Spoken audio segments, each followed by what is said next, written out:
Cek cek, oke. Baiklah, kita kali ini akan melanjutkan bahasan normalisasi ulang yang bentuk gangguan.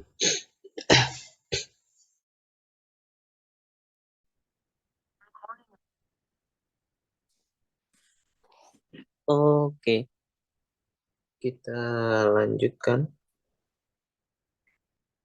eh, di bab perturbative normalization. Kita lanjutkan di subsection regularization, dimensional regularization and the minimal subtraction or modified minimal subtraction scheme. While the idea of integrating out momenta only up to cutoff lambda naught is very intuitive, in more complicated example, it becomes very cumbersome to perform the loop integral over P with finite upper limit. More seriously, in gauge theory, simply imposing cutoff in momentum space is incompatible with gauge invariance. We saw that whether a coupling was relevant, marginal, or irrelevant is largely determined by just dimensional analysis. Ya, itu apa namanya? Eh, operator atau coupling yang relevan, irrelevant atau marginal itu hanya di hanya ditentukan oleh dimensional analysis ya. And the dimension of an operator or coupling depend on the dimension of the space on which the KFT lives. Dan dimensinya itu juga dipengaruhi oleh uh, berapa dimensi atau dimensi ruang dari teorinya itu hidup. This suggests that we can regularize our loop integral by computing in some generic number dimensions d. Since coupling may relevant or irrelevant as d changes, they cannot diverge if we keep d arbitrary. Nah, karena couplingnya itu coupling itu bisa relevan atau relevan saat d-nya berubah, maka mereka nggak bisa diverge kalau kita tetap kalau kita membiarkan d-nya itu arbitrary. Having computed our loop integrals in a generic number of dimensions, we include counter terms to tune the initial couplings in our d-dimensional theory so as to obtain a finite limit as we approach the physically relevant dimension, usually the equal form. Kita menambahkan counter term untuk membuat initial coupling kita itu finite. Unlike lattice regularization or choosing to integrate only finitely many momentum modes in the path integral, dimensional regularization is only a perturbative regularization scheme, which it does allow to regulate individual loop integral over the full range P from 0 to infinite. As we shall see, it does not provide any definition of finite dimensional path integral measure. Furthermore, in order to approach the physical dimension, we need to analytically continue the result of our generic dimensional theory through non-integer value of d. I stress that this is purely a convenient device for regularizing loop integrals. There's no suggestion that nature really lives in non-integer dimension.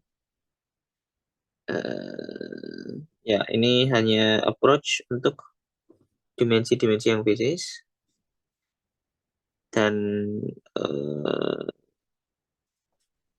kita harus menggunakan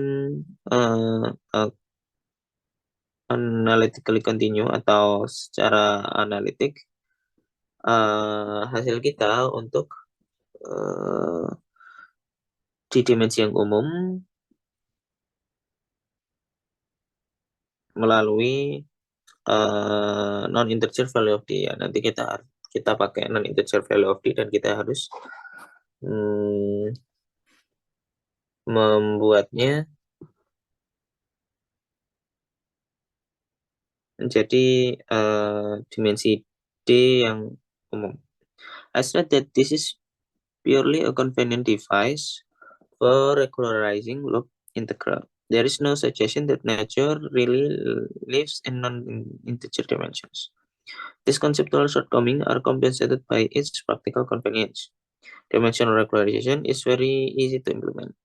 Whilst integrating complicated integrals over a finite range is often prohibitively difficult. Ya, tapi cara ini tuh seringkalinya lebih mudah daripada cara yang kemarin kita pakai, yaitu mengintegralkan secara finite, kemudian kita ambil limit lambda naught-nya menuju infinite. To see how it works, let's repeat our previous calculation of one loop correction to pi k square in lambda for theory. Ya, coba kita pakai cara ini untuk menghitung koreksi satu loop dari pi k square, yaitu apa namanya, eksak propagator ya, yang sudah kita kasih quantum correction di teori lambda 54. Now working in some generic space-time dimension D, in D dimensions, the quartic coupling lambda has non-zero mass dimension lambda 4 minus D. Ya, kalau kemarin kita langsung pakai di dimensi 4 ya, tapi sekarang kita generalisir dimensi kita menjadi D. Nah, sehingga kalau kita generalisir dimensi kita menjadi D, maka coupling lambda kita yang dia coupling kuartik itu dimensinya nggak 0, tapi 4 minus D. Ya, kalau D-nya 4, kalau D-nya 4, maka dimensi lambdanya ini 0 ya. Tapi kalau D-nya ini sembarang, maka dimensi dari lambdanya ini nggak 0. So, we write lambda equal 4 mu into the power of 4 minus D, J mu, where the new coupling J mu equal lambda over mu to the power of 4D is dimensionless. Jadi mu ini punya dimensi energi ya. Ya, intinya coupling kita redefinisikan menjadi ini dikali G, di mana G-nya ini dimensionless. We see that mu is an arbitrary mass scale. Oh ya, mass scale atau energy scale such as kilogram, and J mu is a value of our quartic coupling in units of the scale. I stress that mu is not a cutoff. It's just an arbitrary scale introduced so to allow us to use dimensionless couplings. We will usually choose mu to be of the typical scale of the experiment we are interested in performing. If you are working with subatomic particle, it's not likely that you want to express your answer in terms of kilotons or inverse light years. Ya, kalau kita bekerja di subatomic particle ya biasanya pakai MeV atau GeV gitu ya. In terms of the scale, we obtain the one loop correction to the mass.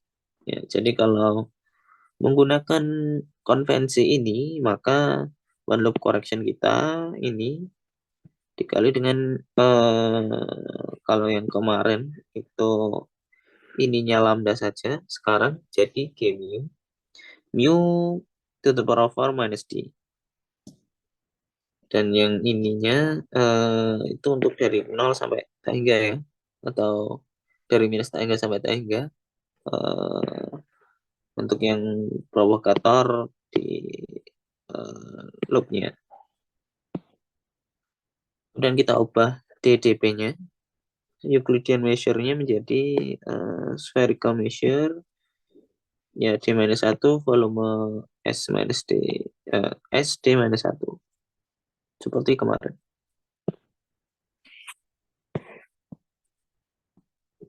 In dimensional regularization, to compute the area of unit sphere in D dimensions, use the following trick. For any D integer, comparing Cartesian and polar coordinates give us,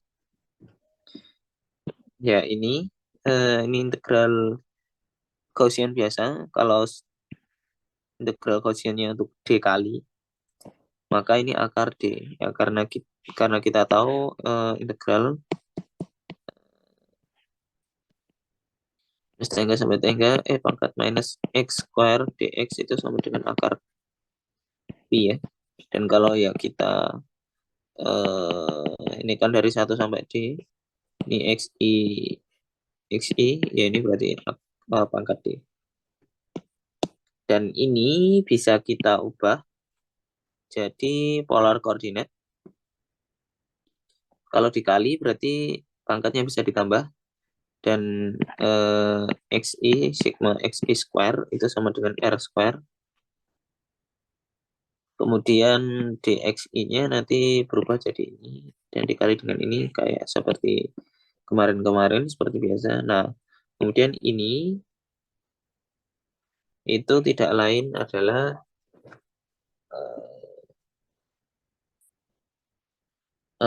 fungsi gamma ya. Jadi gamma d per 2. Where we recognize the radial integral as half a gamma function. Thus, when d in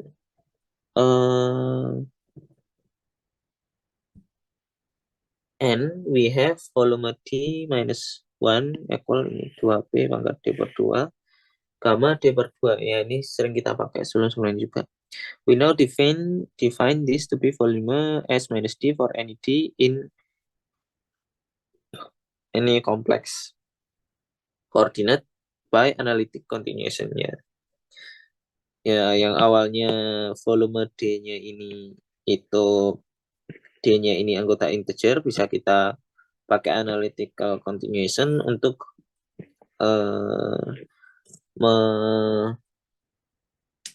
menyambung atau ya mengubah domain gamma ini yang awalnya integer bisa kita jadikan kompleks. Ini juga cara yang sama untuk menghitung Ramanujan series ya. The remaining integral in 5.29 is volumenya udah beres ya, dalam artian ya tadi kalau kita ubah D kita menjadi memperumum D menjadi bilangan kompleks, bisa kita hitung pakai analytical continuation. Kemudian kita tinggal hitung yang integral itu sama mungkin mu-nya tadi.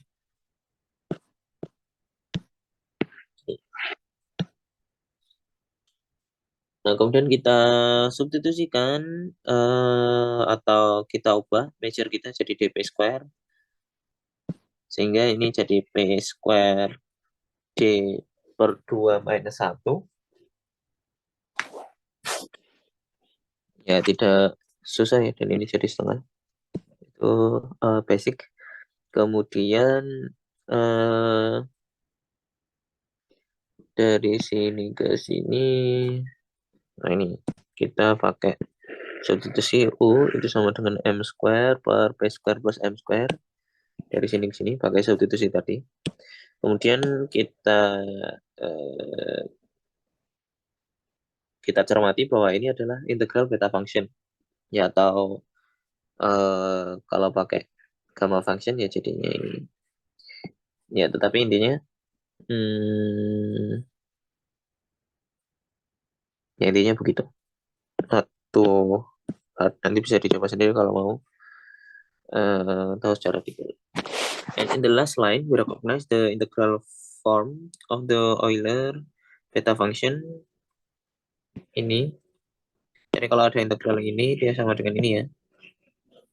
Ya tinggal dimasukkan ini aja, nge-matchin S dan T-nya. Again, writing this in terms gamma functions. We'll see that the presence of such gamma function is ubiquitous feature of dimensional regularization. Dan ini sering kita gunakan ya kalau pakai cara dimensional regularization. Combining the pieces, the one loop contribution to pi k square is, tinggal volumenya, integralnya kita gabung-gabungin, kemudian ada apa namanya g mu dan Dua pangkat D-nya kayaknya belum di ini. Ya, pokoknya intinya eh, semua yang sudah kita consider tadi kita gabung-gabungkan, maka kita punya ini. Dan tinggal coret-coret, kemudian pakai ya, gamma satu itu satu, dan seterusnya, di simplify, jadinya ini. In dimensional regularization. Jadi ya one loop correctionnya ini di dimensional regularization. Ya tapi kalau nanti kita ambil D-nya 4, ini gamanya infinite ya. Jadi itu masalah. Gamma Z has a pole whenever Z is non-positive integer. Ya, jadi ini kalau D-nya 4 dan kita tertarik untuk mengambil D sama dengan 4 ya. Nanti kita encounter gamma minus 1 dan gamma minus 1 ini infinite ya. Karena dia punya pole. So our loop integral diverge in D equal 4 as expected ya. Dan itu sama aja kayak yang kemarin. Maksudnya ini kita kan nggak mengimpus apapun.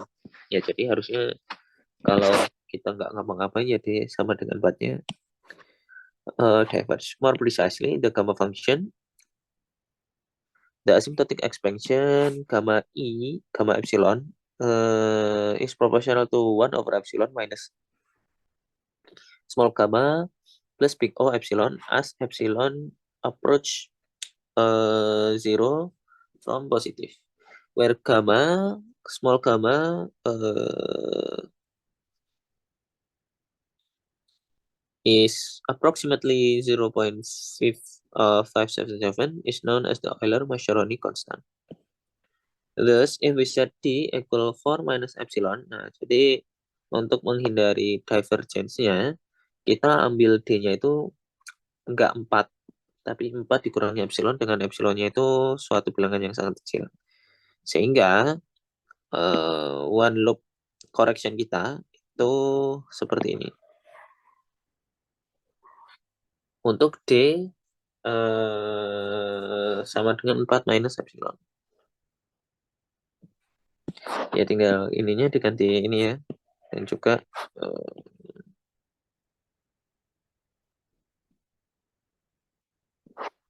ininya nanti jadi 1 karena pangkatnya 1. Ini pangkatnya jadi 2. Jadi 16 pi square kali ini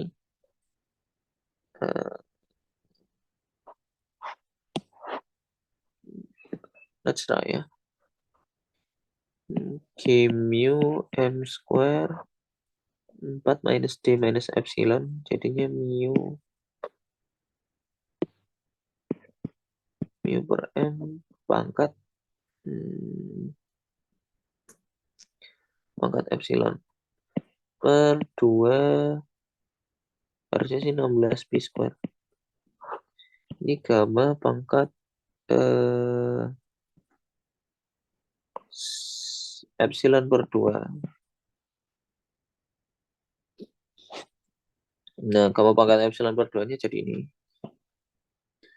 2 minus epsilon minus gamma plus ln 4 pi mu square per M square plus 1.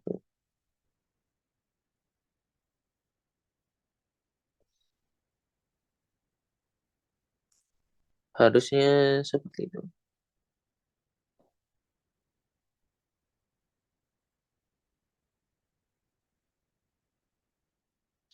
Ya, suku ln-nya ini kayaknya gara-gara bentar.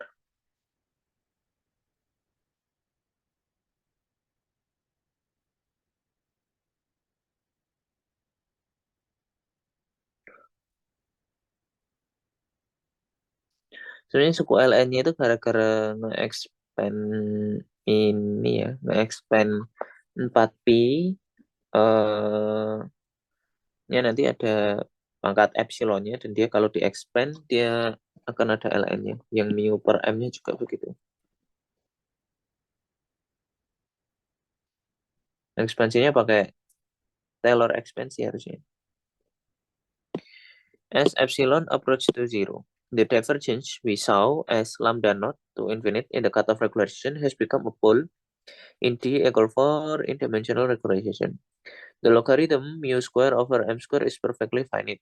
Ya, ini finite because mu is not a cutoff, so we have no wish to send mu to infinite. Ya. Jadi ini finite, yang nggak finite ini aja 2 per epsilon. Nah, bagaimana cara menghilangkan keinfinitan itu? We now use contour term in D-dimensional theory to tune our coupling so as to obtain finite limit as D to 4. Ya, jadi sama kayak kemarin caranya yaitu kita mengintroduce contour term sedemikian rupa sehingga our theory in 4 dimension itu obtain finite one loop correction. This is the analogy of choosing the contour term to give finite limit as lambda naught to infinite in the cutoff regularization form. Nah, ini analog dengan kayak kemarin ya. Once again, there's a lot of arbitrariness in how we accomplish this. Ya, banyak cara untuk mencapai ini. It's of course perfectly possible to use the same on-shell renormalization scheme as we did when regularizing our integral with a cutoff. However, in-dimensional regularization and the choice of scheme turn out to be more convenient. Nah, sebenarnya bisa juga pakai cara kemarin mengambil delta M, delta Z, dan lainnya itu ngopi yang on-shell renormalization kemarin. Tapi ada juga cara yang lain yang ternyata lebih convenient untuk dipakai di dimensional regularization. The simplest choice of renormalization scheme available in conjunction with dimensional regularization is called minimal subtraction, MS. Here, one simply choose the counter term delta m square equal minus g mu m square over 16 pi square epsilon. Jadi di sini kita introduce delta m square, yaitu suatu coupling di counter term kita yang sama dengan ini. As to remove the purely divergent part of the loop diagram ini. Jadi nanti kalau pi k square kita tambahin ini delta minus g mu dan seterusnya itu nanti ini akan hilang.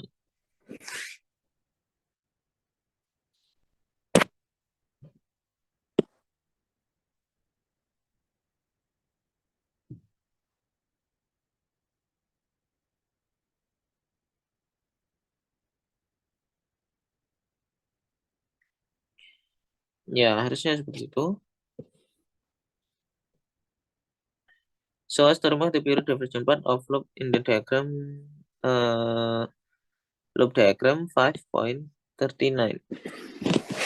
However, it's often inconvenient to use modified minimal subtraction, tapi bisa juga pakai yang namanya modified minimal subtraction atau MS bar, where the counter term is chosen to also remove the Euler-Mascheroni constant and the log phi 4 term yang digunakan untuk sedemikian rupa sehingga Euler-Mascheroni dan ln phi 4-nya hilang.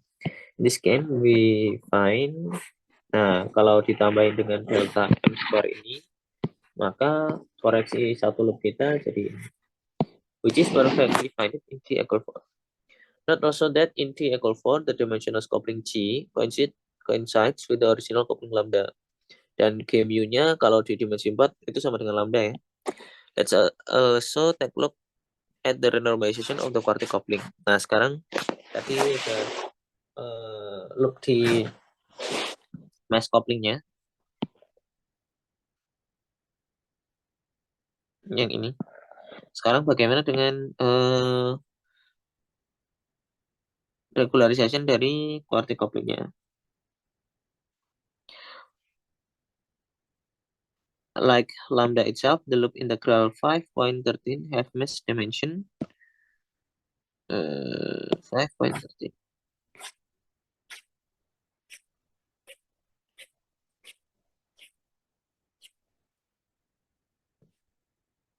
Iya, yang tadi kita udah consider loop di propagator. Sekarang gimana kalau loop di quartic interaction?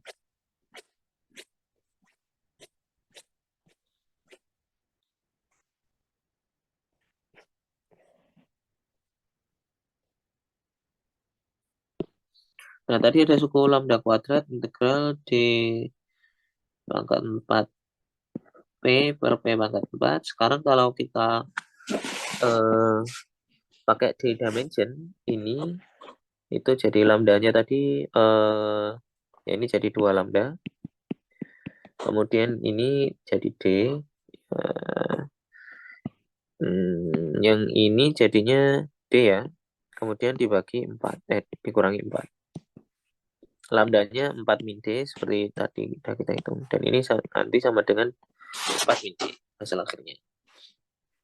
In dimensional organization, it will become convenient to study instead the correction to the dimensionless coupling K mu lambda mu D minus 4, which is given by dimensionless integral.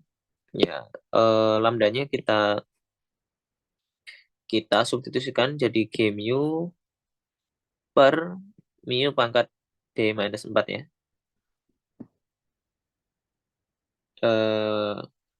Berarti 4 minus D.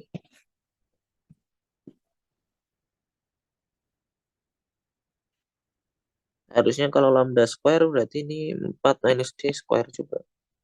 2, 4 minus D.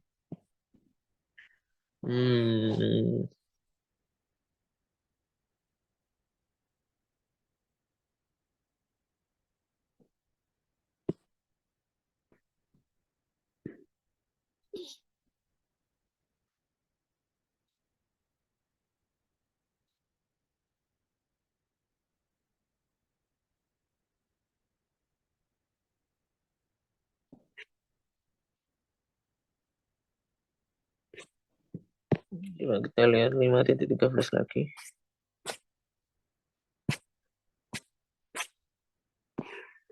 Ya, soalnya ini lambda square. Jadi lambdanya atau K mu-nya itu sama dengan lambda mu 4 minus D. Oh, D minus 4. Harusnya kalau disubstitusikan dia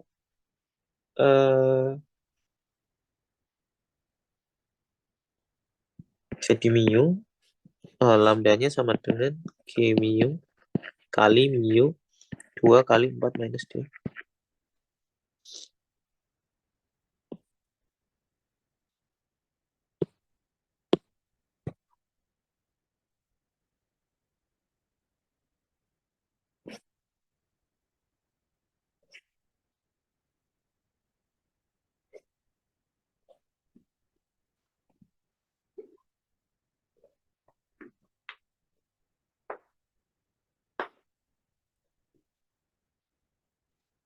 Oh,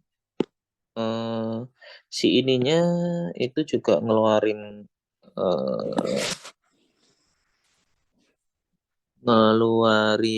ini ya apa namanya, koreksi dimensinya.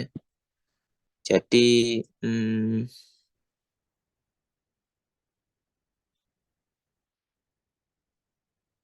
agar integral kita dimensionless, maka ininya jadi mu 4 minus D instead of kali 2. Karena di sini ya karena ini suku itu dan ini itu dia ngeluarin kontribusi D minus 4.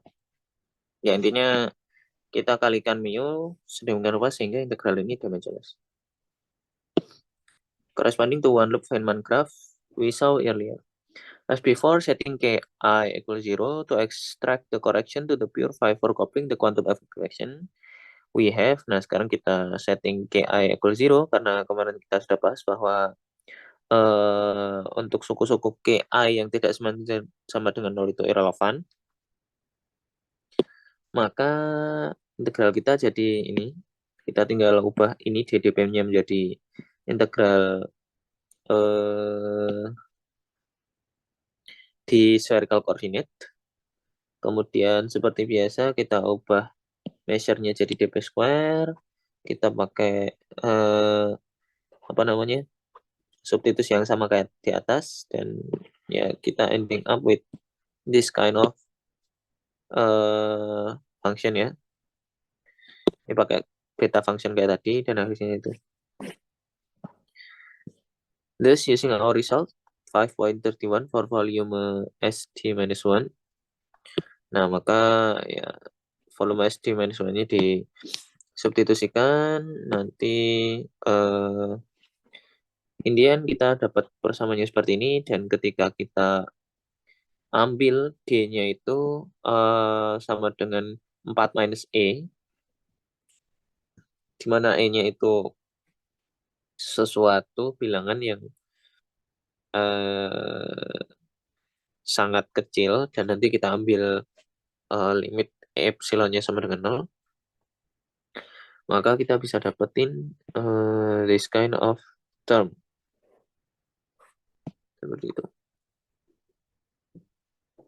Just like the mass correction 5.36, we found a pole when D equal 4. Dan ini ya, kalau epsilonnya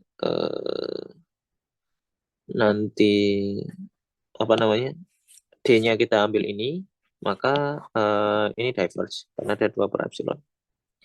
Yet again, to obtain finite limit, we tune our D-dimensional coupling using counter term delta lambda, dan sama kayak kemarin, kita bisa menambahin counter term delta lambda semikian rupa sehingga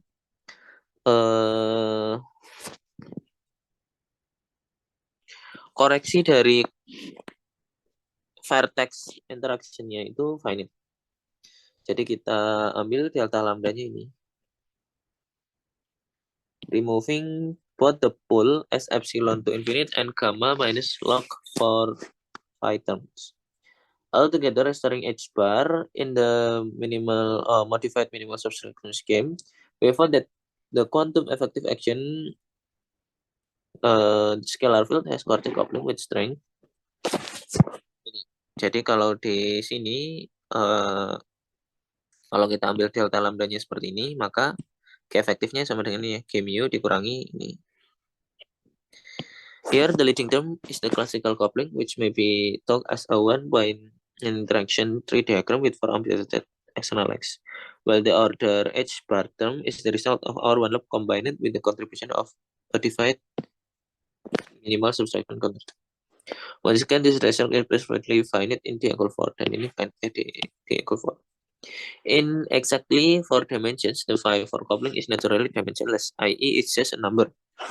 The coupling we actually measure is G effective in the quantum effective action, since this is one that incorporates all quantum effect in the original theory, which are certainly present in our experiment. The numerical value of G effective cannot depend on the choice of scale mu, which was nothing more than choice of units in which to write the three-dimensional coupling G mu in the classical action. For this to compatible with the result, we must have. Nah, karena kita K efektifnya itu harusnya tidak bergantung dengan mu, di mana mu-nya itu cuma arbitrary scale, maka turunan K efektif terhadap mu harusnya 0 ya. Dan K efektifnya tadi ini tinggal kita masukkan at least in one loop akurasi. Jadi kita harus punya constraint ini sama dengan 0 kalau ya setidaknya di one loop akurasi, karena kita nggak mengconsider loop yang lebih higher. Consequently, the coupling G mu in the original action must vary with mu having beta function. Nah, sehingga G-nya doang itu harusnya punya beta function yang ini tinggal apa namanya, tinggal dimasukin aja ya. Ini tinggal dimanipulasi, nanti kita bisa dapat mu parsial G parsial mu sama dengan ini. Kita tinggal ini diturunkan terhadap mu dan seterusnya nanti tidak susah bisa dapat beta function untuk G atau yang quartic couplingnya. Notice that this beta function is proportional to H bar at the classical level we had. Kalau secara klasik G mu-nya kita punya ini lambda mu D to the power of -4. So classically G mu would have be independent of mu in D equal 4, which just say that the quartic coupling was classically marginal in 4 dimension. Ya, Kalau dia independen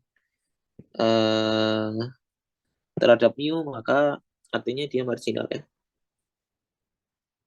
The fact that the beta function is positive even when d equal 4 shows that the classical assessment of G is marginal was incorrect.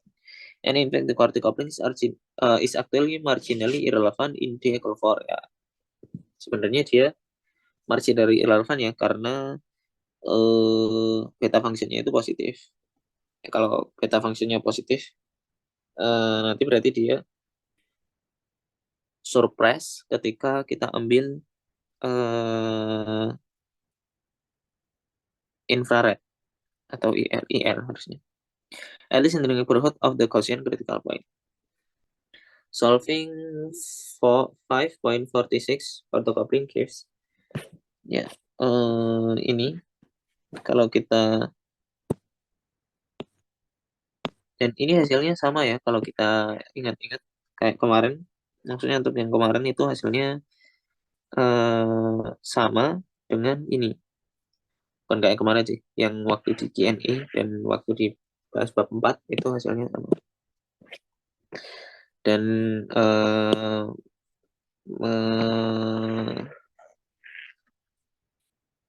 menyelesaikan bersama 5.46 kita dapat ini bersama 5.47 relating the coupling J mu at the scale mu with the coupling J mu prime at the different scale mu prime. How should we understand this running coupling? For example, since any real calculation using the original relation will inevitably have to carry out using perturbation theory, should we do perturbation theory in J mu or in J mu prime yang sama dengan ini? Dan kalau kita ambil approximate-nya sama dengan ini, tinggal pakai Taylor series dari yang bawah ini. If we were able to calculate the path integral exactly, then by definition the result will be independent of mu. However, in real life, we can only compute finitely many Feynman diagrams, and then perturbation theory in J mu will certainly be different from perturbation theory in J mu prime. Ya, padahal di real life itu kita hanya bisa mengcompute finitely many Feynman diagrams, baik di J mu atau J mu prime. Can we choose J mu to be arbitrarily small in the hope of achieving excellent perturbative result? Remarkably, the answer is no. In fact, we have no freedom at all choosing the coupling because it is totally fixed in terms of energy scale lambda by 4 that is inherently present in the theory as the scale at which the coupling diverges. That is 1 over J mu prime is equal 0 at mu prime equal lambda phi 4. Using this in 5.47 at any scale mu, such as the scale of our experiment, the coupling is determined in the term of lambda 4 by, jadi tidak ada cara untuk memilih coupling K mu yang arbitrary small sedemikian rupa sehingga different perturbative teori K mu dan K mu prime ini dalam tanda kutip mirip gitu ya. Nah, sehingga tetapi karena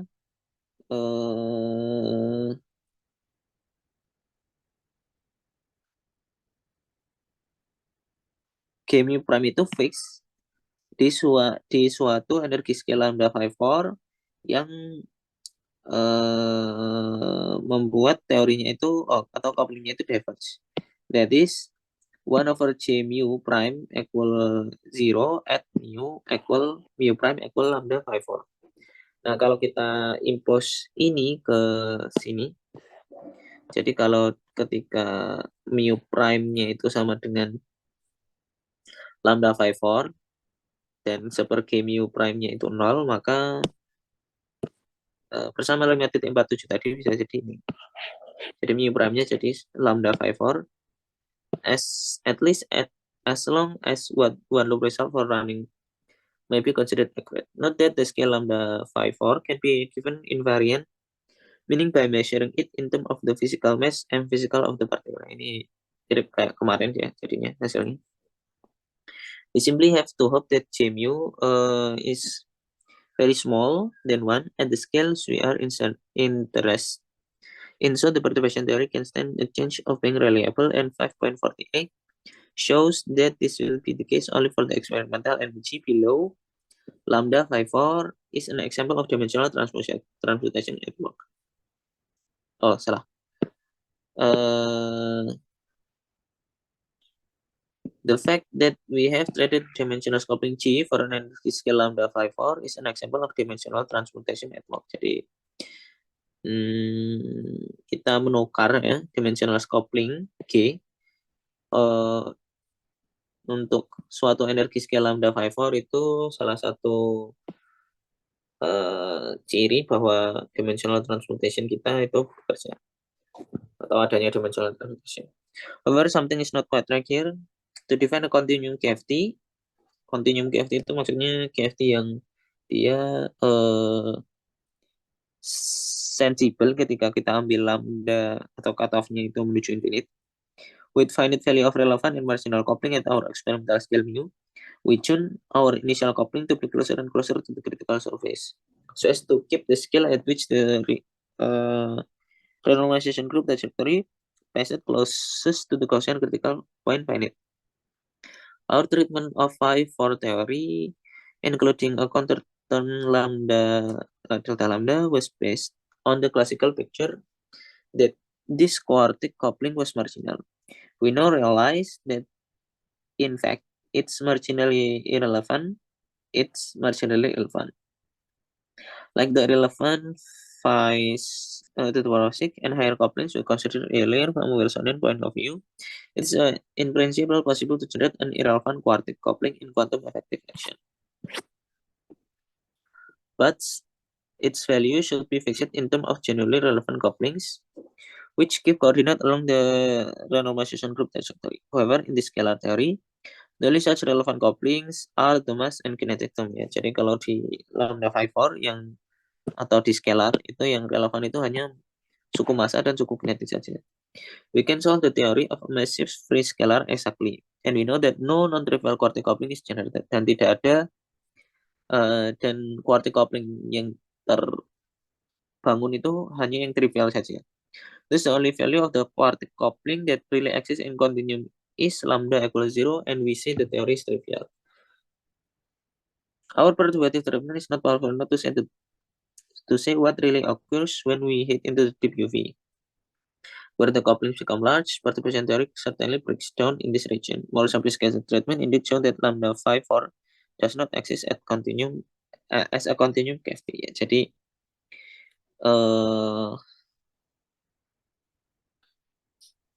ketika continuum ketika kita ambil continuum limit yang eksis quartic coupling yang eksis itu hanya lambda equal 0 ya, dan kita bilang bahwa teorinya itu trivial, dan ternyata menggunakan cara yang lain memang menunjukkan bahwa lambda 54 itu tidak eksis as a continuum KFT ya, maksudnya itu tadi lambdanya itu menuju 0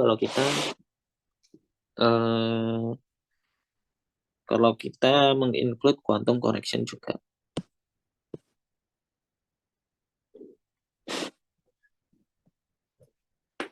Oke, kita lanjutkan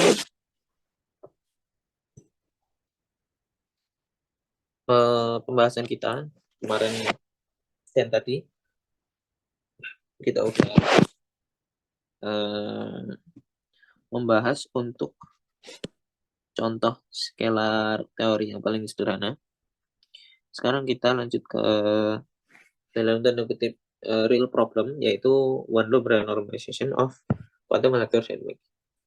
We next turn to quantum electrodynamics, the theory of a massive charged Dirac spinor coupled to the electromagnetic field.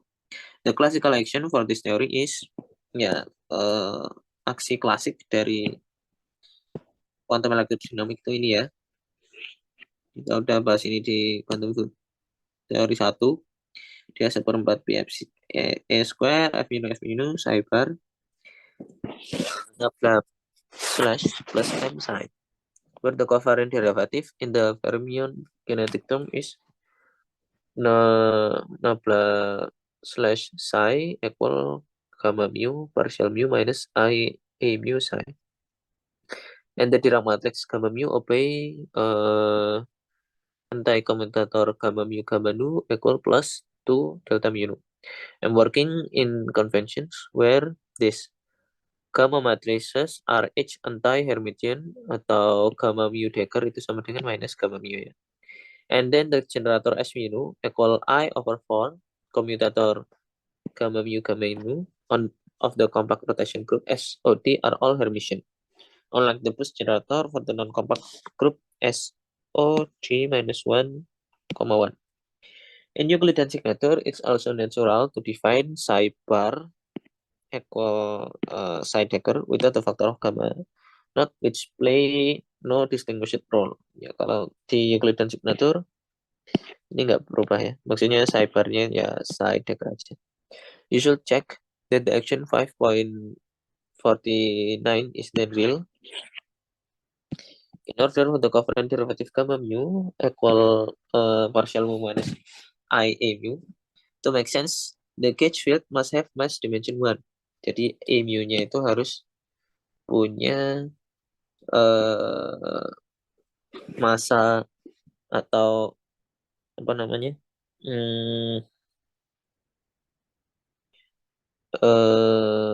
dimensi 1 di dimension ya, karena ini ya partial mu itu dia dimensinya 1 karena dia super X, dan X itu dimensinya minus 1 berarti super X dimensinya 1.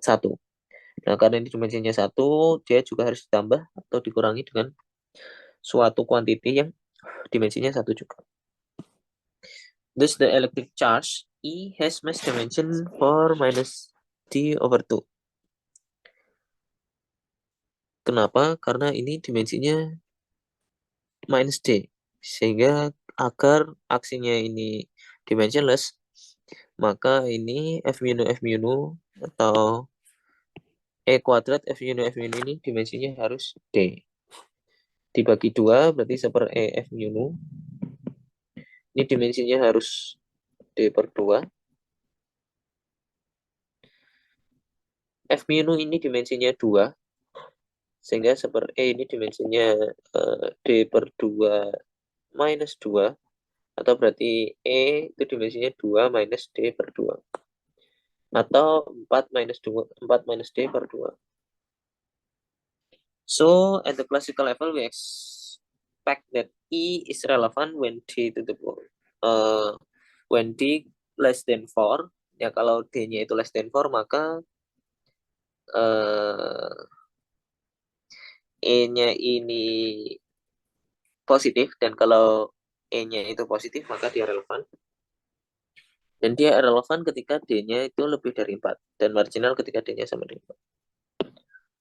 To do perturbation theory, we like the kinetic term to be canonically normalized. So, we introduce radical photon field E nu, itu sama dengan ini. Jadi, kita ingin kinetic term kita ini, F mu nu ini dimensionless atau normalized ya. Sehingga kalau kita ambil E nu-nya itu incorporate E minus 1, maka nggak ada suku seper E kuadrat, sehingga aksi kita untuk ini seperempat F mu tanpa E square, dan juga di sini ada E. With E appearing only the electron photon vertex as a Bevet coupling. Ya, jadi E-nya ini sekarang dia jadi coupling dari interaksi psi bar A dan psi. Notice that the rescaled photon field has the mass dimension. Ini nu-nya ini sekarang punya dimensi D-2 per 2. Ini yang sudah kita bahas di waktu Q&A kemarin. Just like a scalar field in D dimension. To obtain the classical photon propagator, untuk mendapatkan classical photon propagator, we write the Maxwell term in canonically normalized action S. Jadi kita Fourier transform yang awalnya di position space, kita ubah jadi momentum space. Dan ya jadi kita punya ini dengan ini karena eh, parsial itu jadi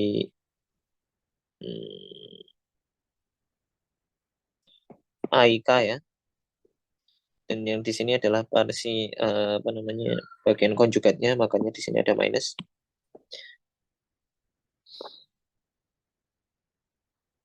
Oh, salah. Ini minus karena oh ya, konjugat. Ini di sini konjugat, maka di sini minus. Atau bisa juga dipahami ininya itu kita ubah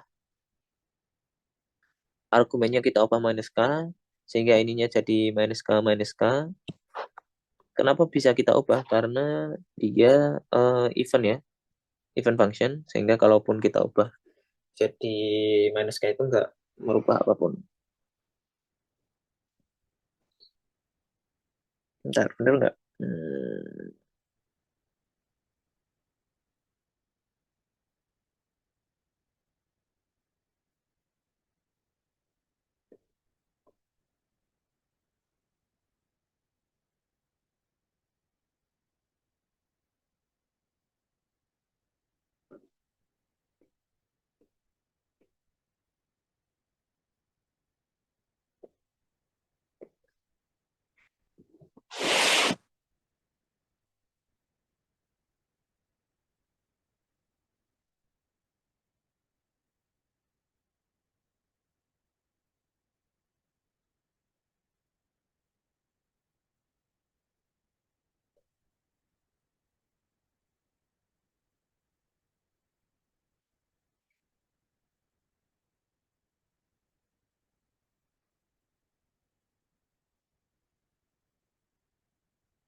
Sepertinya dia begitu karena ini F mu-nya ini di atas dan eh, F mu di atas itu harusnya definisinya cuma dikali dengan eta mu aja.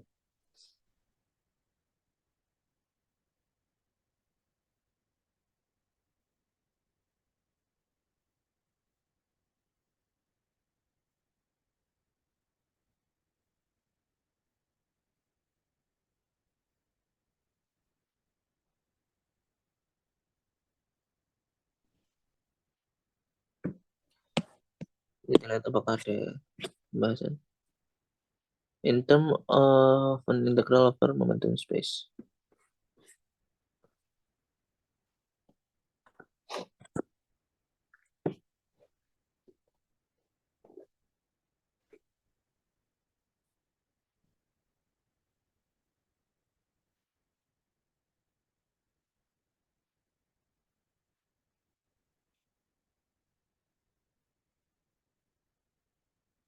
Oh iya, jadi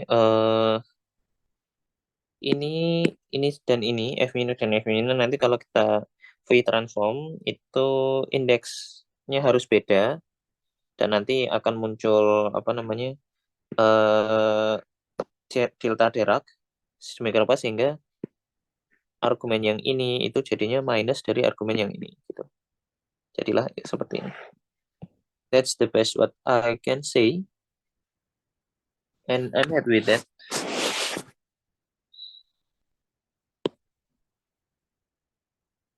Ya, maksudnya ini strike forward aja, but I don't want to too much detail on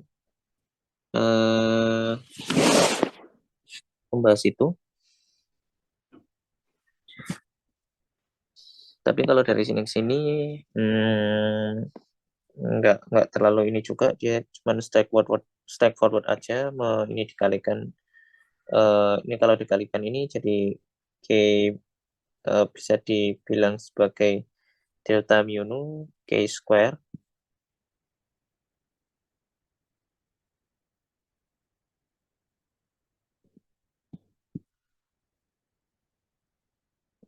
Nah, ini dikali ini jadinya K square.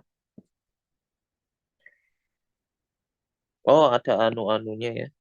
anu-anunya. Jadi anu-anunya itu mengubah ini jadi anu-anu. Ya intinya ini ke sini juga straightforward. Nanti tinggal dikali-kali saja dan disimplify nanti jadinya ini. In terms of an integral over momentum space. Therefore, as you learn last term, in Lorentz or Landau gauge, the three-level photon propagator is, dan kita udah melihat ini di GMT1, itu propagator, classical propagator, 0 ini dalam tanda kutip classical, itu sama dengan ini untuk foton. Kita belum mengincorporate loop, quantum loop correction. The Lorentz gauge condition partial mu a mu equals 0 is reflected in the fact that the propagator obeys k mu delta not mu no equals 0. Condition you will also meet when searching word identity in the problem sheet. This condition ensures that only transfer polarization propagate. Ya, jadi yang propagate itu hanya yang transverse polarization. Vacuum polarization loop calculation. Nah, sekarang kita masuk ke one loop calculation-nya.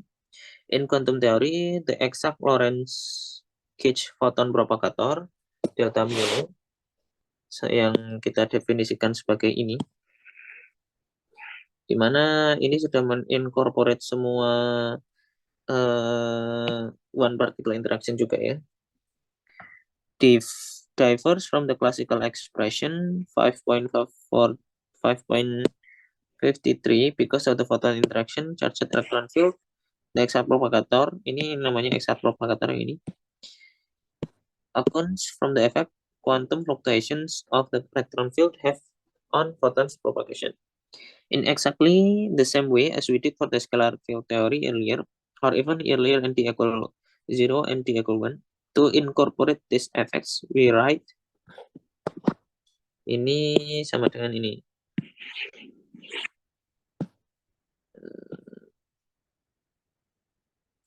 Dan dia sama dengan ini ya. Sama kayak yang kemarin. Maksudnya sama kayak yang cara kemarin, ini propagator dikali dengan correction pi-nya dikali dengan propagator dan seterusnya. Where the photon self-energy pi rho sigma k is the sum of all one particle interaction graphs with two external photon lines. This is again similar to what we saw for the scalar, with difference that because the photon field mu carries a target space index, the photon self-energy is tensor ya. Jadi karena ini ada indeks rho sigmanya, dia adalah tensor. Below will show that pi rho sigma k takes the form dan kita akan membuktikan bahwa pi rho sigma itu punya bentuk yang seperti ini. In term of dimensional scalar function pi k square, di mana pi k square ini adalah suatu dimensionless scalar function. Accepting this for the moment, the factor p rho sigma yang sama dengan ini kita definisikan sebagai p rho sigma. The same factor as we say the three-level photon propagator and projects into polarization state transfers to k sigma. Dia ini itu sama kayak yang di classical propagator yang ini ya. Dan dia punya property untuk project into the polarization state transfer to k sigma. Ya karena tadi kalau pakai Landau gauge k sigma dot ini itu sama dengan 0. As for the projection operator, this is idempotent, dan projection operator itu idempotent, artinya itu ini kalau kita proyeksi 2 kali maka dia ya sama aja kayak proyeksi sekali. The fact that the self-energy diagram and three-level propagator both involve the same projection operators allow us to simplify our expression for the exact photon propagator. Nah, kalau pyro sigmanya itu benar-benar bentuknya kayak tadi, maka kita bisa mendapatkan bentuk yang seperti ini. Jadi tinggal substitusi aja si ini dengan itu dan menggunakan idempotensi dari projection operator, maka kalau ini dikali ini nanti projection operatornya tinggal satu aja, sehingga ya bagian yang keluar cuma yang pi saja. Berarti ini deret geometri ya dengan A0-nya ini dan rasionya pi. Again summing the geometric series. Nah, sehingga exact propagator kita itu sama dengan ini. Yang kita hanya tinggal menghitung pi. Just as the classical propagator, delta not mu no k was the inverse of the Maxwell kinetic term. Jadi delta not mu no itu adalah inverse dari Maxwell kinetic action yang tadi kita hitung in momentum space. So to the exact propagator, delta mu no can be thought juga bisa dipahami sebagai inverse dari suku ini as effective action yang sama dengan ini.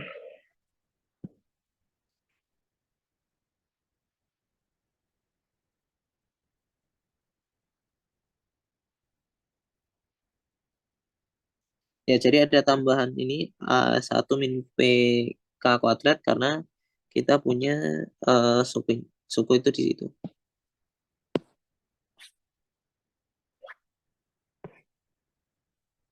In the momentum space, quantum action that is quadratic the quantum field.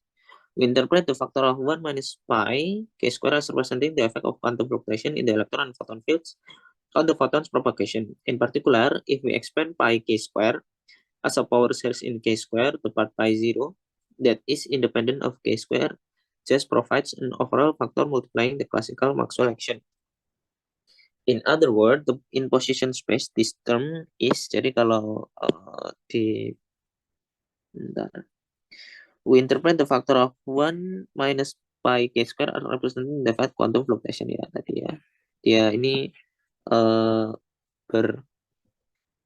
bertanggung jawab atas efek dari quantum fluctuation in the electron and photon field on the photon propagation. In particular, if we expand pi k square as a power series of k square in the part of phi naught that is independent of k square, just provide an overall factor multiplying the classical Maxwell action. Jadi kita expand si pi k square ini menjadi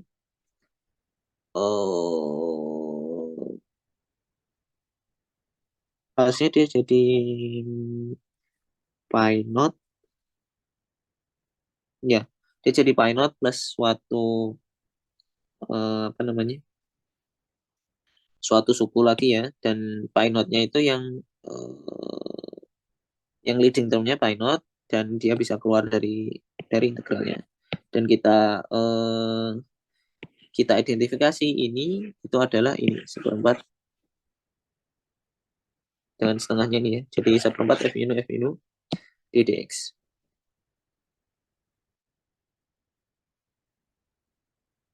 Oh ya, dia yang independent of ini kayaknya karena yang udah kita bahas, kalau dia ada suku k square-nya dia irrelevant ya.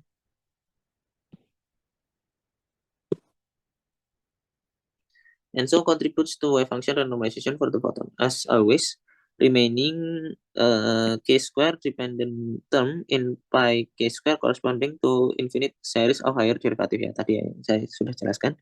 On the schematic form ini, jadi kalau suku-suku yang ada k square-nya dari Taylor series-nya si pi k square itu berkorespondensi dengan suku ini.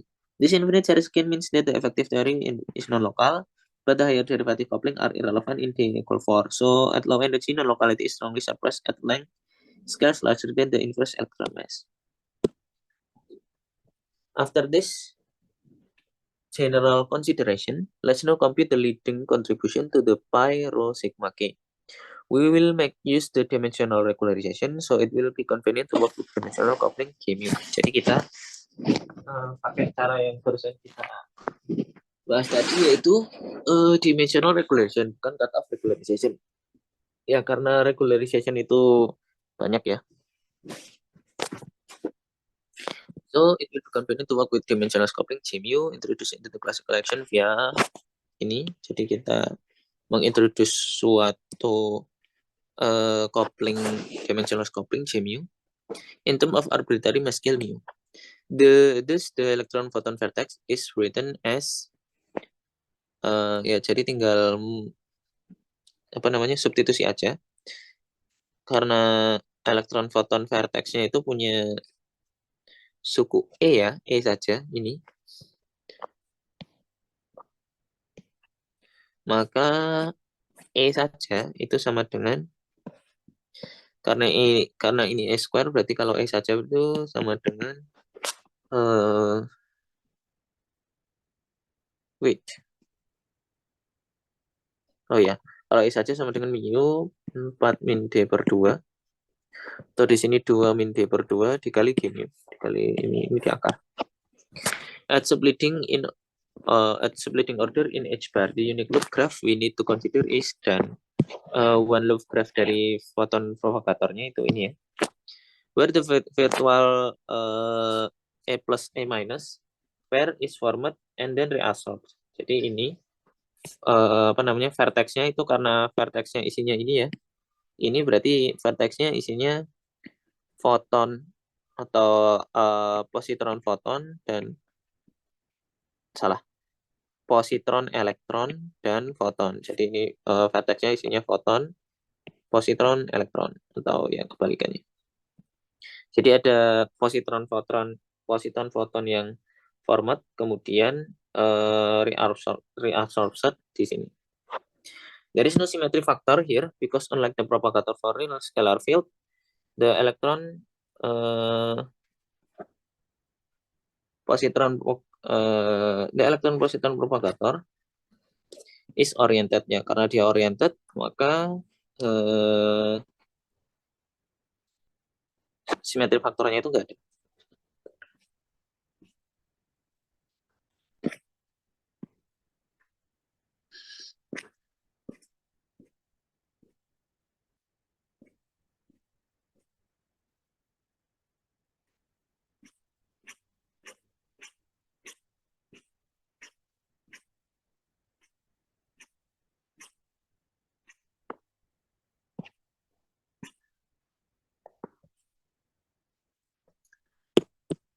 As always, in computing the self-energy contribution, the external photon propagator are amputated. Ya, kalau kita mau menghitung self-energy contribution, maka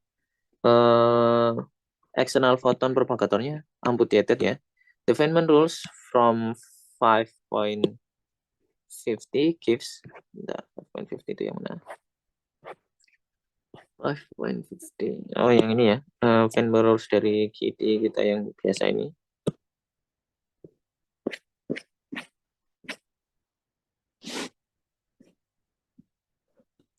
Itu harusnya ini dari propagator photon propagator dikali vertex dikali photon propagator dikali vertex. Benar tidak?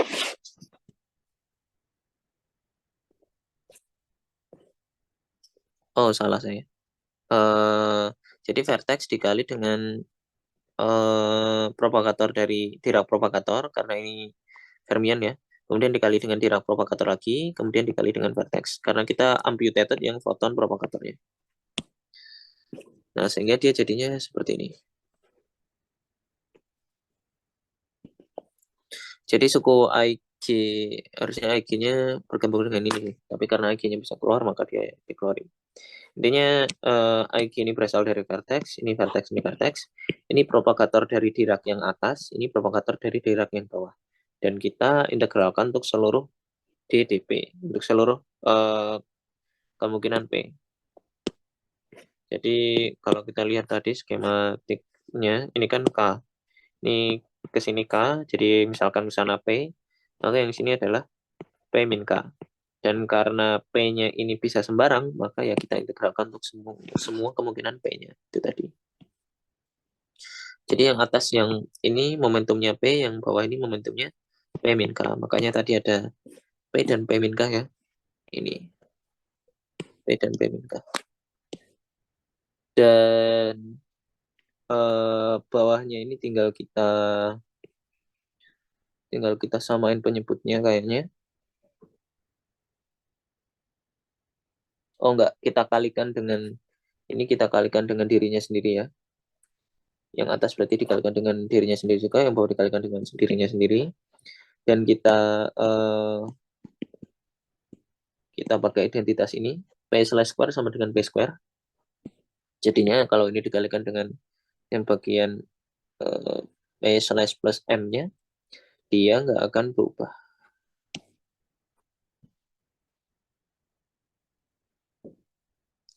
Wait, why there is minus?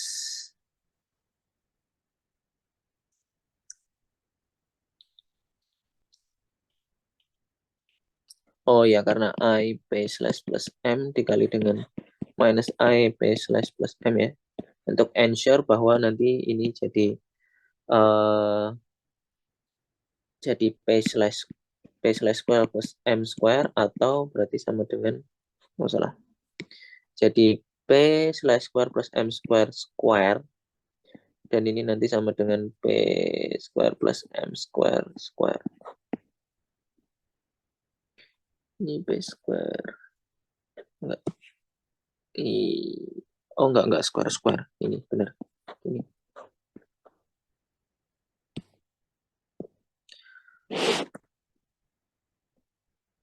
Note the overall sign, we obtain factor minus square minus ig square. Expanding e to the power of minus sqed over h bar to second order in electron photon vertex, and in additional factor of minus 1 from the fermion envelope. To understand this additional sign, suppose the electron propagator is, misalkan elektron propagatornya itu ini, in position space where alpha and beta are Dirac spiral images.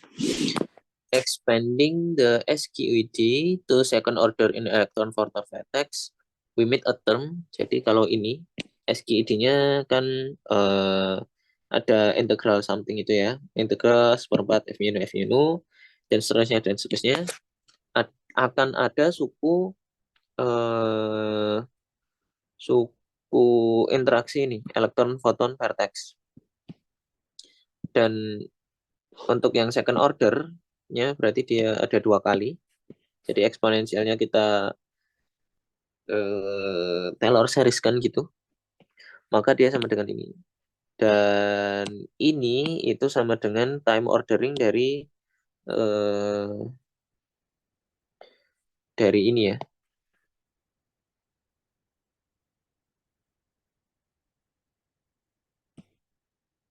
Ya time ordering dari ini, dan pakai Wick theorem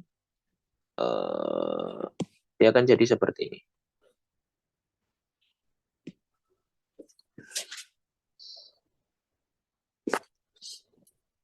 Dan ini itu salah. Suku yang ini dimana bedanya adalah propagatornya ini kita pecah jadi 2, akan tercantum atau akan ada di suku yang ini. Kalau kita ekspansi dari propagator 4 point function ini, dia akan include propagator 2 ini.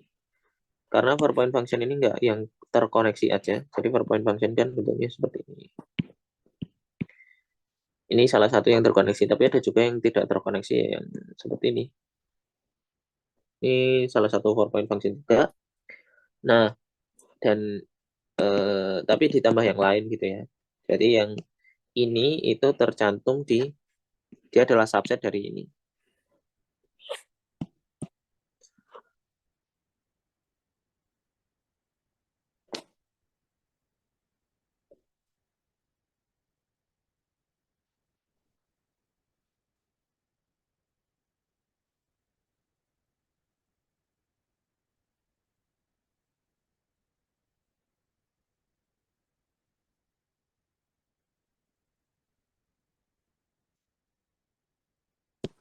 Where in the last line we have paired up the electron fields to give two propagators, being careful to move an even number of fermions through one another. Dan juga ininya kalau kita lihat dia kebalik ya, dalam artian ini kita move ke sana.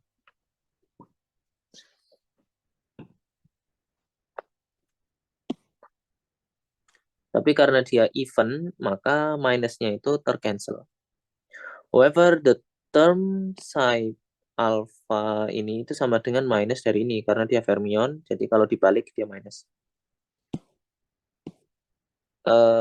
Is minus the propagator representing propagation back to the first vertex because the two fermion naturally operate in opposite order. More generally, in pairing strings psi bar size from the action into propagator, we note that. Jadi ini dia akan sama dengan psi bar alpha satunya ini mau kita move ke sini ya, dan kalau kita move ke situ akan dia move even kali. Kalau even kali dia nggak menghasilkan minus di sini. Kemudian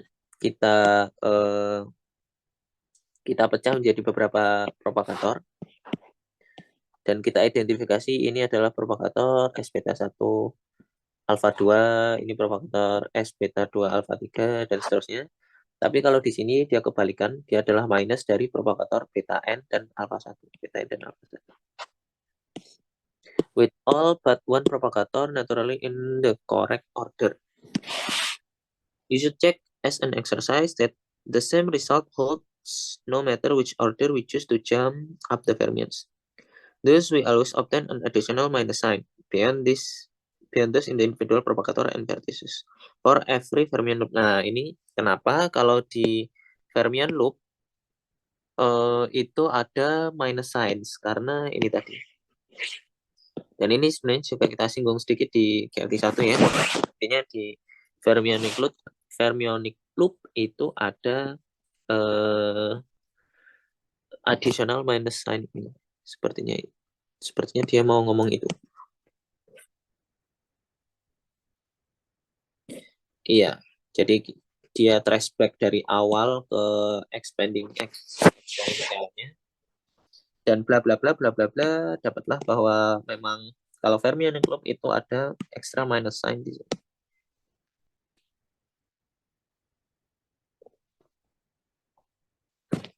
At one loop,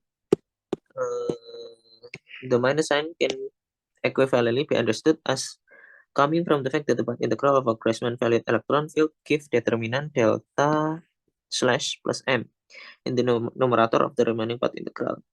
Whereas, had the electron being a complex boson, we would have obtained this factor in the denominator.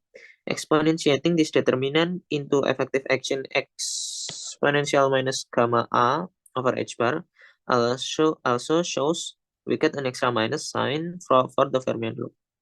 We'll consider the determinant further below. Bisa juga minus sign-nya ini kita pahami sebagai integral over Grassmann valued electron yang kita udah pelajari waktu bahas zero dimension. Itu dia ada determinan delta slash di numeratornya. Di numerator itu berarti atas ya. Of the remaining part integral, whereas had the electron been a complex boson, we would have obtained this factor in the denominator. Kalau kita interpretasi elektronnya sebagai boson, berarti dia di denominator. Exponentiating this determinant, ini determinannya di eksponensialkan karena kita eksponensial minus SQD ya, dan SQD-nya ini ada integral over Grassmann field. The effective action also show we get an extra minus sign for the fermionic loop. Nah, jadi mengeksponensialkan determinannya ini itu juga akan menghasilkan minus juga, jadi bisa dipahami sebagai itu. We'll consider this determinant further below. Ya, But intinya pokoknya di fermionic group itu extra minus determinant. Extra minus sign seperti itu. Having understood its constituent, we are now ready to evaluate pi rho sigma one loop k in 5.62. 5.62 ini. Jadi kita mau ya tadi kita cuma membahas dari mana sih minus sign yang dari situ tadi ya. Dari sini tadi. Dan sekarang kita mau mengevaluasi ini.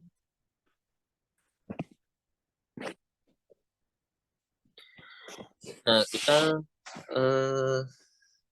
the loop integral is somewhat complicated and we will need to work hard to evaluate it.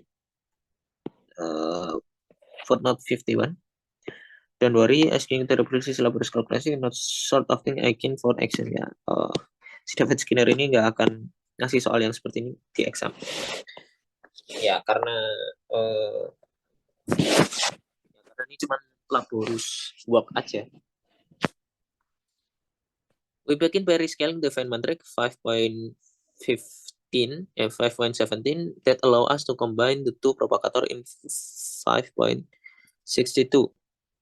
5.62. Jadi ada dua ini, dan kita ingat kemarin kita belajar seper AB itu sama dengan something ya, 0 sampai 1 seper, saya agak lupa, dx gitu. Tapi intinya seper AB itu bisa kita ganti menjadi integral, sehingga nanti integral kita lebih mudah. Jadi tadi yang P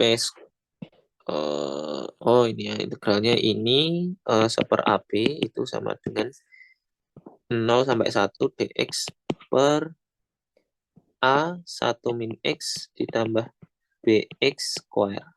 Gini. Nah, kemudian ini dan ini kita manipulasi, dia jadi ini. Tinggal dipindah-pindah aja. Dia jadi ini. Kemudian kita kuadratin sempurna lagi P dan juga KX. Nah, kemudian kita change variabel P aksen itu sama dengan P plus KX. Ini caranya sama persis kayak kemarin. Whereupon 5.62 becomes dropping the prime 5.62. Ya, jadi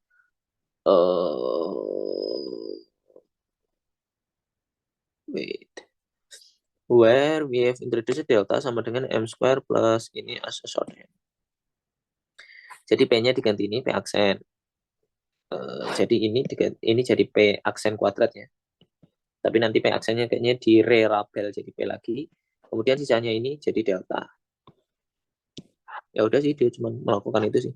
Integral 0 sampai 1. Oh iya, dan juga ini karena kita lihat di sini dia ini minus IP ya, dan ini P minus K. P minus K. Dan kita ubah si P-nya jadi P plus KX.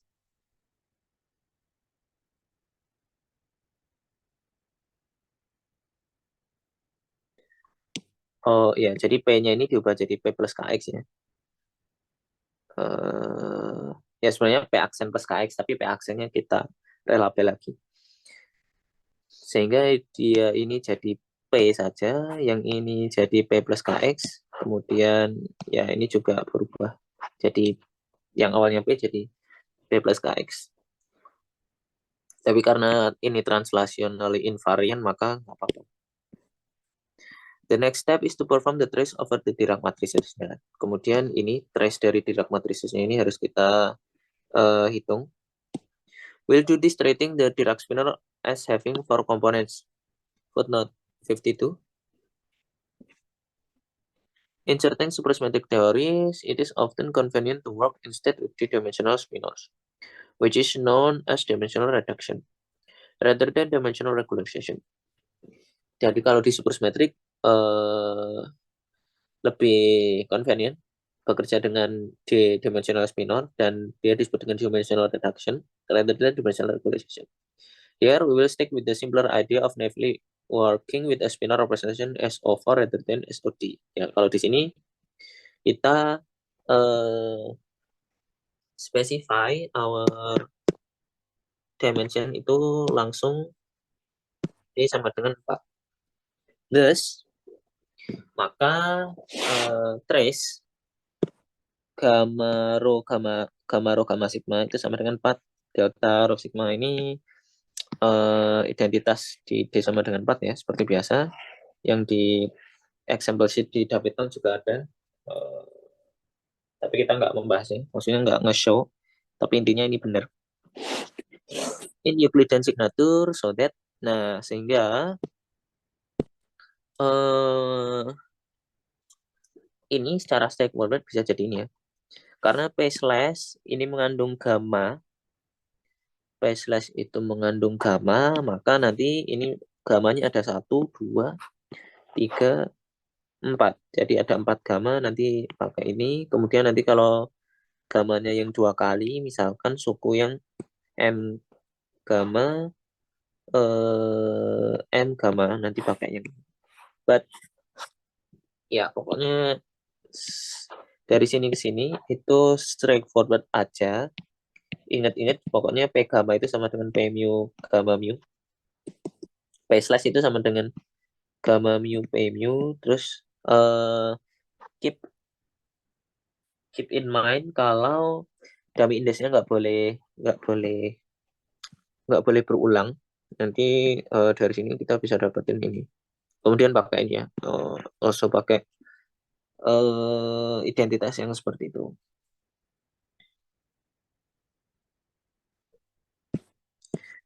Using this in the above integral, we obtain pi rho sigma one loop itu sama dengan ini. Jadi trace-nya itu kan sama dengan ini ya. Sehingga sama dengan ini atau ini. Tinggal kita substitusikan aja si trace ini itu sama dengan ini. Ya makanya dia bilang nggak akan ditaruh di exam karena memang laborious, hard work, nguli. Oh, makanya disebut nguli karena mungkin laborious itu.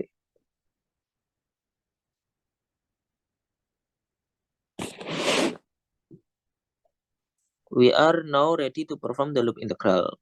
Observing that whenever D in N in integer, any term involving an odd number of power momentum would vanish ya. Karena ini even number, even function, maka yang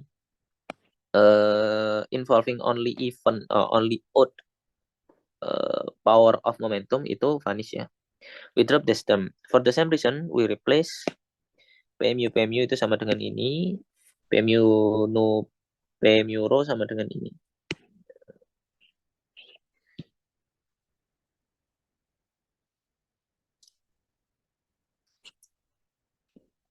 Emang ada 4 ya? Mana yang ada 4?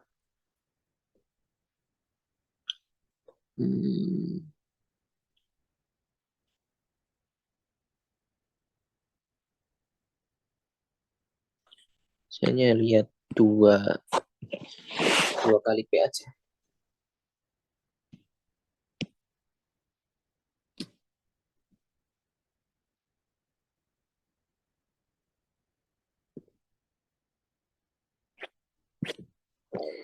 Where the tensor structure is fixed in SOD invariance and permutation symmetry and the numerical factor are determined by contracting both sides with the dimensional matrix.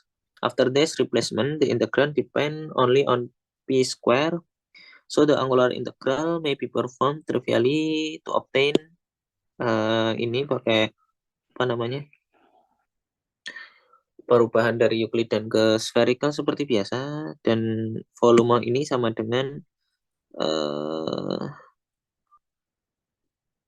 volume itu dikali ini sama dengan ini ya. Kemudian dp dan pd pangkat min satunya kita ganti measure-nya jadi P square as in section sebelumnya. Thus 5.70 becomes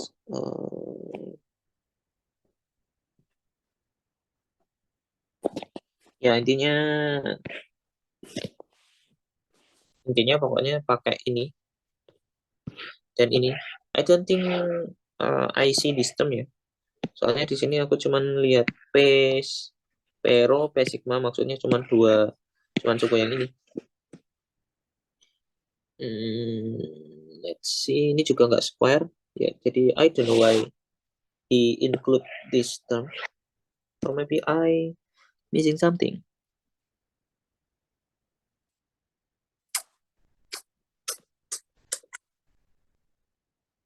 I don't think so.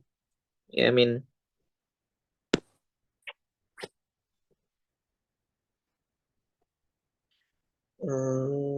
kita lihat juga nggak ada bentuk yang D plus 2 ya. Ada nggak D plus 2? Adanya 1 min D.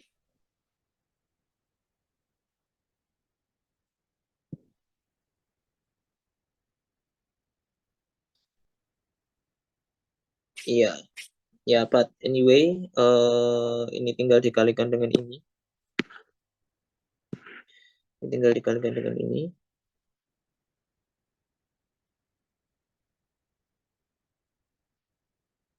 Kemudian pakai apa namanya identitas ini. Maka kita akan dapat ini. Dan juga mengubah measure-nya jadi ini ya, jadi bentuk yang seperti ini. To go further, we use integral. Ini jadi ini kalau kena dengan ini yang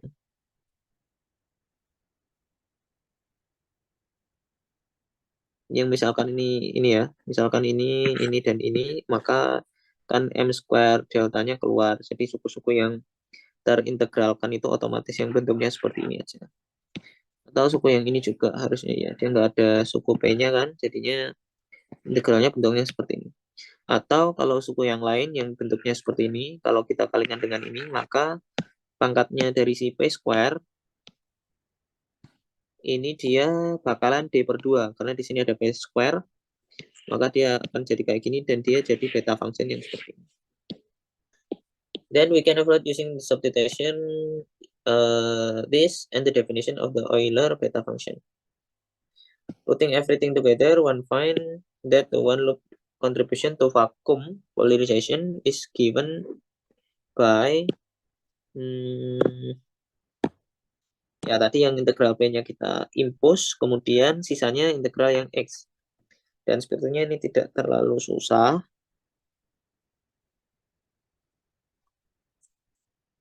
Ya, karena integralnya trivial aja, ini X minus 1, X minus 1, dan seterusnya. Dan ini nanti akan sama dengan ini. Akan ada suku K square, delta rho sigma, K ini. Dan ternyata dikali dengan pi loop ya. Dan beneran bahwa si pi K itu adalah ini K square delta rho sigma minus K rho K sigma per K square dikali suatu fungsi yang bergantung dengan Q square ya. Q. What is Q?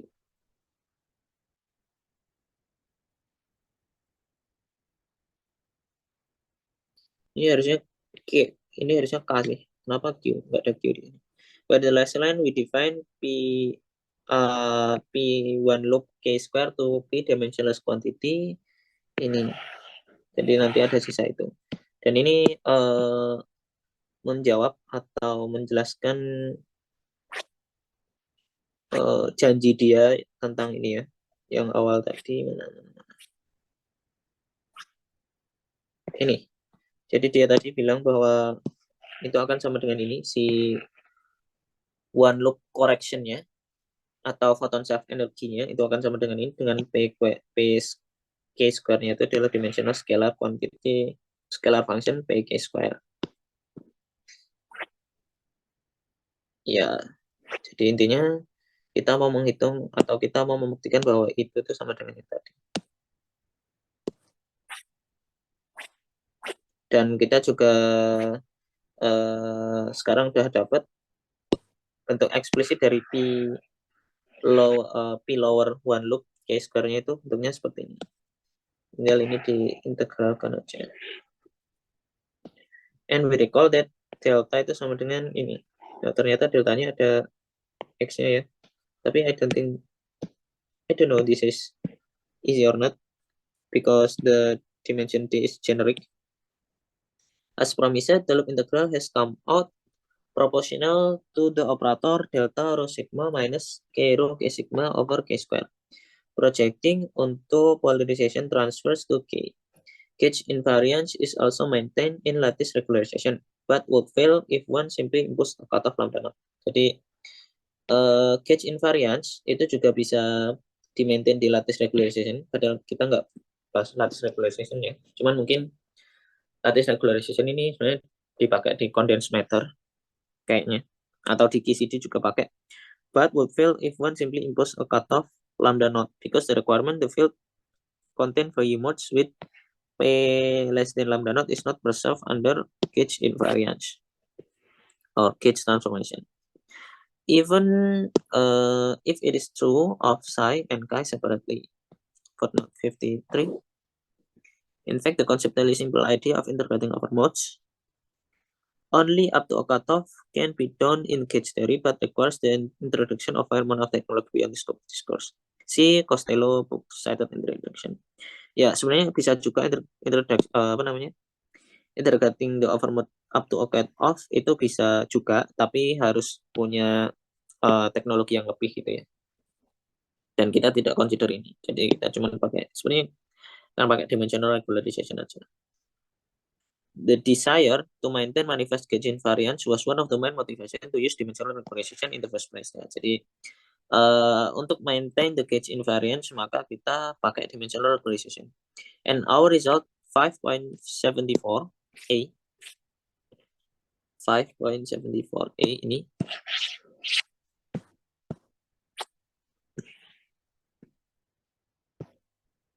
vindicate this decision. We see that the one loop correction is proportional to ini. So, nah karena dia proporsional dengan ini, maka ketika dikalikan dengan K rho,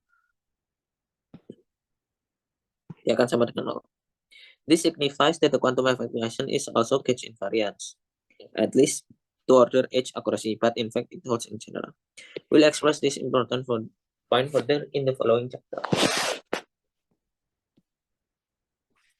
Ya, mungkin kita cukupkan dulu.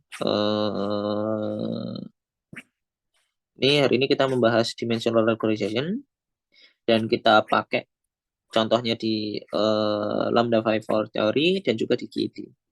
Karena di gauge teori itu untuk maintain the gauge invariant, kalau pakai cut off regularization yang kita bahas di pertemuan lalu itu dia butuh teknologi yang lebih untuk maintain the gauge invariance, sehingga kita pakai dimensional regularization saja yang lebih mudah. Dan caranya sama, dimensionnya kita ambil generik, kemudian kita ambil plus epsilon, kemudian kita hitung quantum correction untuk one loop, dan kita kita kasih counter terms sehingga one loopnya itu finite dan seterusnya.